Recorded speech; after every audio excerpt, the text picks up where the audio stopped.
اعلیٰ فوجی عہدیداروں کی موجودگی میں صدر جو بائیڈن نے قلم کی ایک جنبش سے سابق صدر کی ایک اور متنازعہ پالیسی کو کالعدم قرار دے دیا، اور وہ تھی ٹرانسجینڈر افراد کی فوج میں ملازمت پر پابندی۔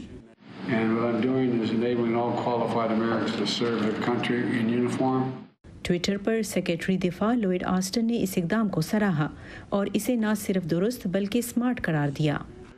پیر کے روز جاری ہونے والا صدارتی حکم نامہ لوئڈ آسٹن کے گزشتہ جمعے کے روز پینٹاگون آمد کے بعد سے وہ تازہ ترین قدم ہے جو نئی انتظامیہ نے امریکی فوج میں تبدیلی کے لیے اٹھایا ہے۔ اس اقدام سے وہ وعدہ پورا ہو گیا جو نئے وزیر دفاع نے گزشتہ ہفتے ہی اپنی توثیق کی سماعت کے دوران قانون سازوں سے کیا تھا۔ ہم اپنے لوگوں کو امتیاز، نفرت اور ہراس سے پاک ماحول مہیا کرنے کے بھی پابند ہیں، اور اگر میری توثیق ہو جاتی ہے تو میں جنسی حملوں کو ختم کرنے اور فوج سے نسل پرستوں اور انتہا پسندوں کے خاتمے کے لیے سخت جدوجہد کروں گا۔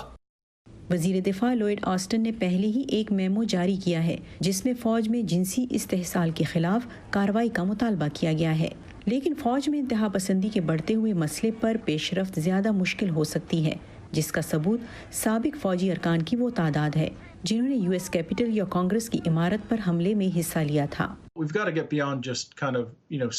ہمیں اپنی تفتیش کا دائرہ صرف نیو نازی ٹیٹوز ڈھونڈنے سے آگے بڑھانا ہوگا۔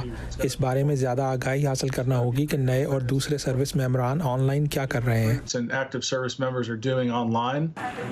اس کے علاوہ نئے سیکرٹری دفاع کو دیگر چیلنجز کا بھی سامنا ہے۔ وہ کرونا وائرس سے نمٹنے میں مدد دینے کا بھی وعدہ کر چکے ہیں، وہ کلیدی اتحادیوں تک بھی پہنچ رہے ہیں، جبکہ عراق اور افغانستان کے بارے میں آئندہ کے فیصلے بھی سر پر کھڑے ہیں، جہاں امریکی فوجیوں کی تعداد کئی سالوں کی کم ترین سطح پر ہے، اور افریقہ میں بھی جہاں امریکی فوج کی موجودگی میں کمی ہوتی جا رہی ہے۔ روس کے ساتھ کشیدگی میں اضافہ ہو رہا ہے، شمالی کوریا اور ایران کے بارے میں تشویش میں اضافہ ہو رہا ہے، اور پھر چین بھی ہے۔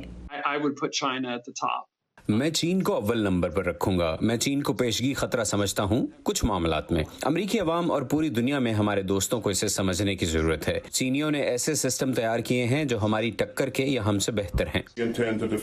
نئے امریکی وزیر دفاع کے لیے کاموں کی ایک طویل فہرست ہے۔ جیف سیلڈن کی رپورٹ کے ساتھ نیلوفر مغل، وائس آف امریکہ۔